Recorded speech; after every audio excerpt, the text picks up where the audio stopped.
Good morning, all my dear students. How have you been? Going good. Okay. So I expect all of you waiting for today's math activity class.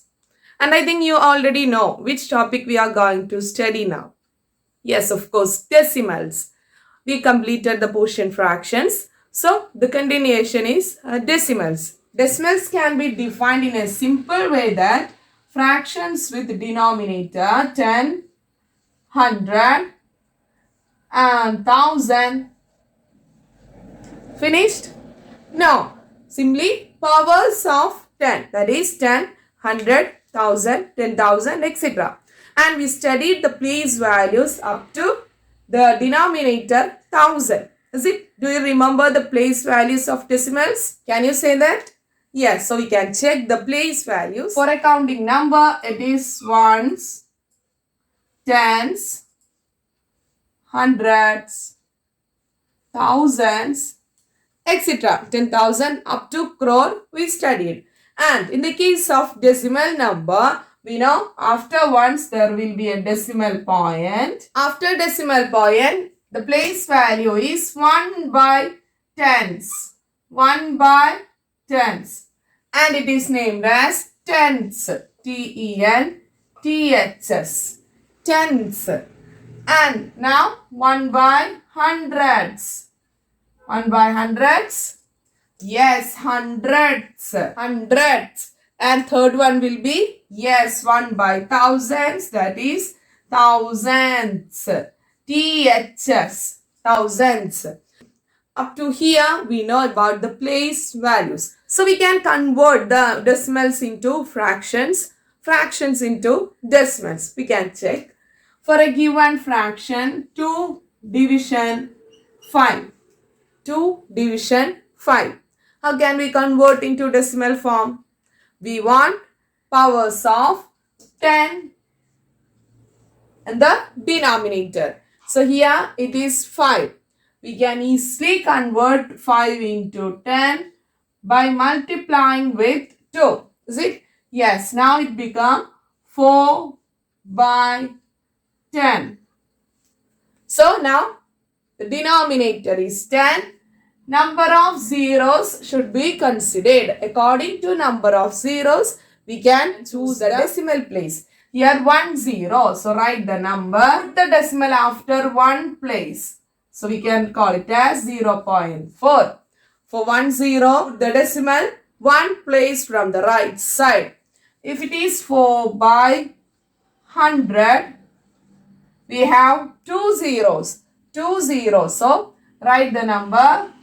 Count from the right side. It's 1 place, 1 digit. There is no second digit. So put 0. We can call it as 0.04.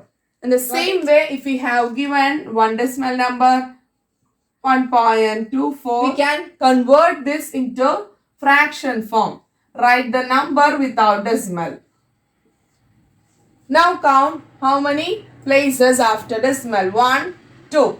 After decimal point, 1, 2. 2 places. That means in the denominator we have 2 zeros. That is 100 is the denominator. If we have 1.4, then the denominator will be yes 10, because only 1 place after decimal. So the number of zeros in the denominator should be considered to place the decimal point.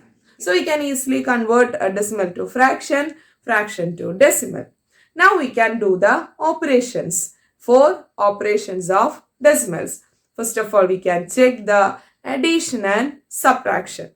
So we want to add these two numbers. Also subtract these two numbers. So first of all, we should select the greater one. Before decimal point, in both numbers we have 42, the same number. So we should consider the digit after decimal. Here it is 3, here it is 7. So which will be the greater? Yes, of course, the second number. So we can write it as usual addition from the right side. 8 plus 5. 8 plus 5. Yes, it is 13. So place 3 here and remaining 1. Now 7 plus 1, 8. 8 plus 3, 11.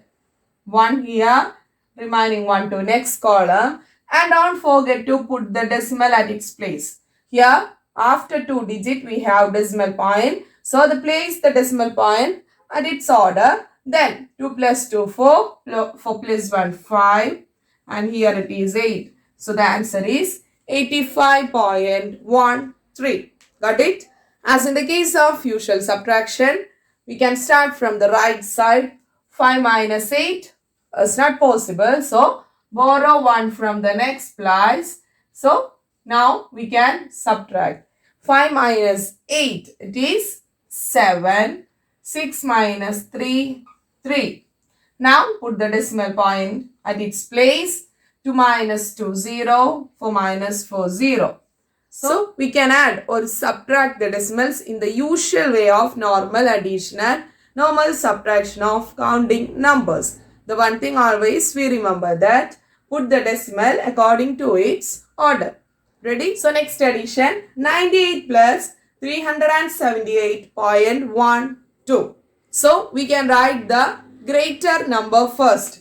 Here, 378.12 is the greater one.